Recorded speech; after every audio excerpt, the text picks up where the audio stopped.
Zooming in to Tallahassee for number 13 versus an unranked Florida State team here at your Sports Outpost.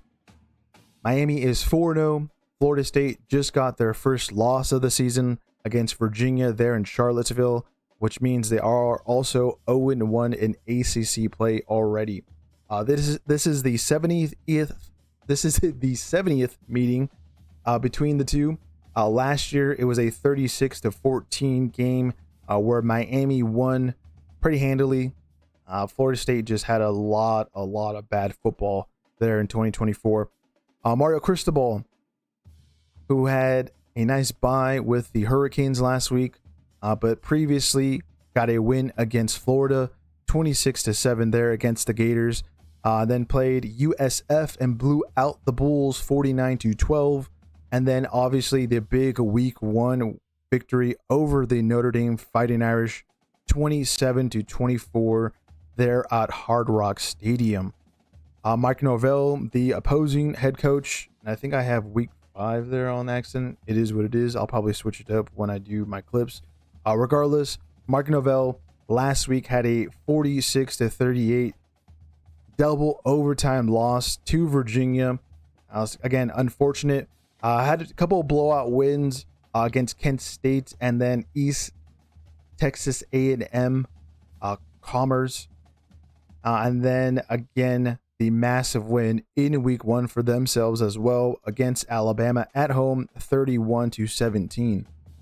The big question here that we're asking, is Carson Beck going to slice and dice the Seminoles secondary? Now, Beck did have his worst game, which was the last time out against Florida. He only had 160 yards passing, 56.7 pass completion percentage, 0 passing touchdowns with 1 interception. Also a below passer rating average, which was not good, 94.8. You want to be in the 150s there for the passer rating. Quarterback rating, you kind of want to be actually where that number is.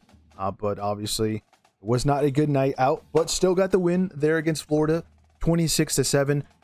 The Hurricane running game really came in clutch there again against the Gators. So far this season, Carson Beck has 972 passing yards, a completion percentage of 73.2, 7 passing touchdowns, has only thrown 3 interceptions, I believe 1 against Florida and then 2 against USF, or it might be the other way around, and then has only been sacked 3 times. And that's also the reason why he's had some pretty decent numbers early in his Hurricane career. That offensive line, one of the top 25 offensive lines here at your Sports Outpost, giving him a lot of time to get the ball out of that pocket. And then the other thing that has been very complimenting him in the passing game, and that's Miami's rush attack. At the moment, not too good in terms of rush attempts. They're 70th in the country, but still when you're averaging 4.2 per carry, that's some decent stuff. Gets you almost there halfway to the first down marker. And, you know, as for me, an offensive lineman kind of guy, everything that's going on in the beginning of the drive is the first thing going on in your head is first downs first. So when you can move the ball pretty well on the ground, it allows to make it, you know, second and doable, third and doable, or maybe you're getting, you know, your first down on the second down. Regardless, some decent stuff there. Maybe it gets increased when they come up against the 56 pass defense, which is going to be pretty interesting. As Florida State's doing all right for themselves, I would say they're kind of middle of the pack in the country, allowing 215.3 yards per game. It's not a crazy stat or kind of something you can hold really against them. We really only have seen them play, you know, 2 solid teams, or maybe 1.5 solid teams. I really think that Virginia squad really shouldn't have beaten them. Kind of Florida State doing Florida State things when they play outside of their own state there. Carson Beck is averaging 243 passing yards per game. I think that's pretty solid. So if he can get in and around his average that he's usually been going out with the Miami Hurricanes, everything should be going to plan But you guys, we got to talk about Florida's rush attack. It is number one in the country at the moment, 328.7 yards per game.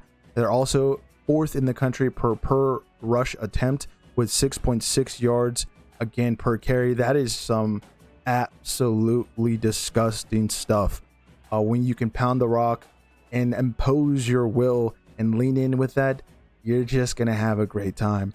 But we also kind of have to really dig into those numbers. 328.7 yards per game, a little deceiving because again, the stats were kind of padded when they played Kent State, who I think they almost got 500 yards against the Flashes. It might have been more than that. Also a ton of yards against that FCS program that came into Tallahassee and got also blown out. But when I was crunching the numbers for the Bama and Virginia game, the Florida State Seminoles are averaging actually 220.5 yards per game. That still would be technically a top 20 rush offense. So kind of, again, we got to look at those numbers a little closely. And what we have found out, again, not too bad still against some solid teams. Miami's, again, rush defense, who is also pretty solid, number 5 in the country.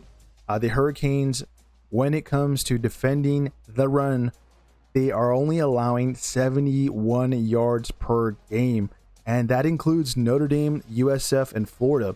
Against the Fighting Irish, they only give up 93 yards. Against USF, only 40 yards, and then against Florida, a nice 80 yards there, only giving up. That's some pretty good run defense, to be quite honest with you. Obviously, you got Ruben Baines Jr., who's been pretty healthy. Pretty good linebacker core as well. You have the transfer in from Rutgers, Torrey, there in the linebacker core.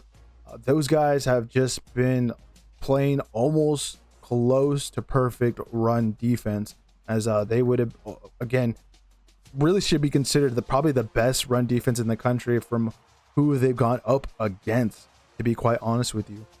Another thing to mention in this game, as we move on to letting you know about the unstoppable force coming up against an immovable object. Another thing again to mention, turnover margins per game between the two. Miami is 46th in the country with a plus 0.3 number there. They have 3 interceptions with 3 fumble recoveries. I think they have an additional forced fumble that they unfortunately didn't get to recover. And then Florida State, they're 81st in the country with a negative 0.3 number, 0.3. And they only really have 6 interceptions, most of those coming in the blowout games against Kent State and East Texas A&M. So I think that's going to be another thing to look at, is when each of these teams get a turnover, who has been more reliable in getting some points out of it. At the moment, it looks like Miami. And also, I would say the defense, I would lean more Miami in terms of, being a little bit better. But that's only because, again, the opponents that they have come up against already here in 2025. This game comes down to Florida State on third down scenarios. They have to make sure that they're not in third and long situations. They got to be able to move the ball there on first and second down. So that's going to be a big thing for Gus Malzahn, the offensive coordinator, again for FSU.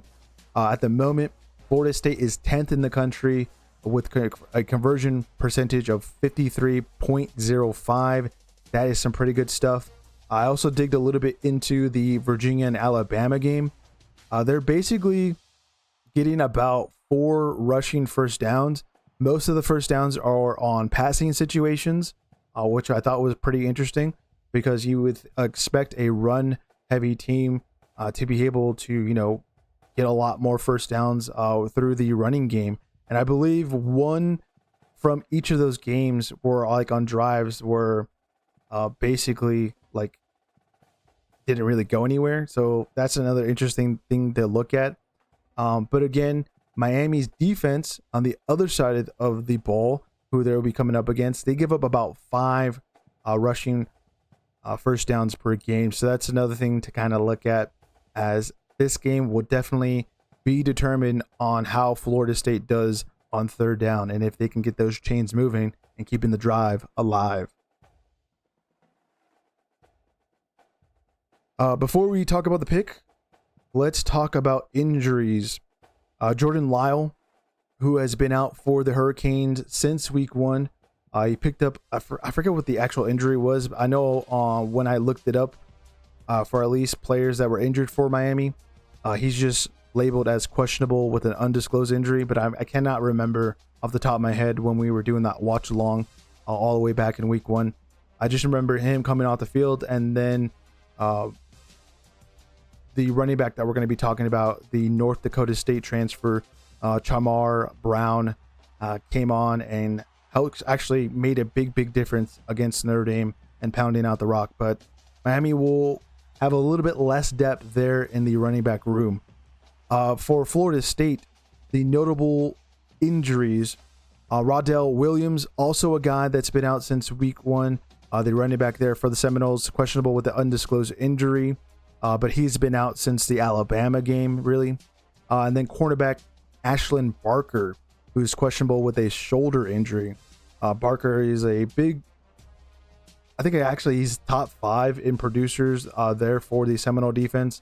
Looks like he won't be 100% going into this game home in Tallahassee. But our pick for this one, we are going with the Hurricanes to win by a 5-point difference.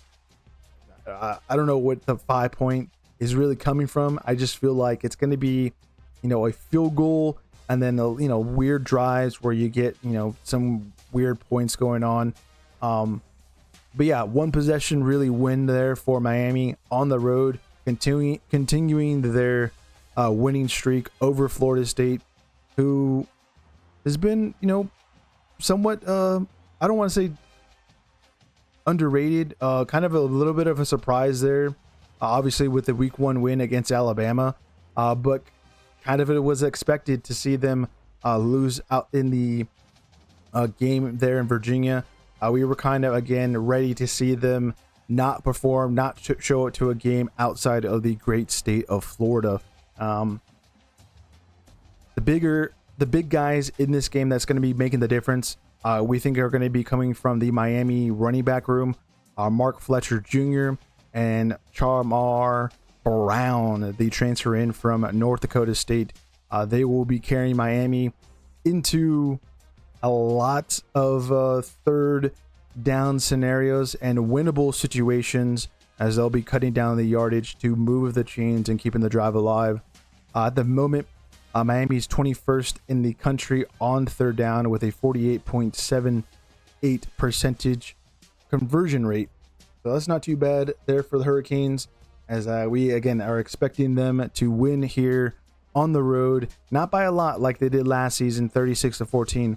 Should be a nice close fight and one of the best games here in week 6. As we are zooming out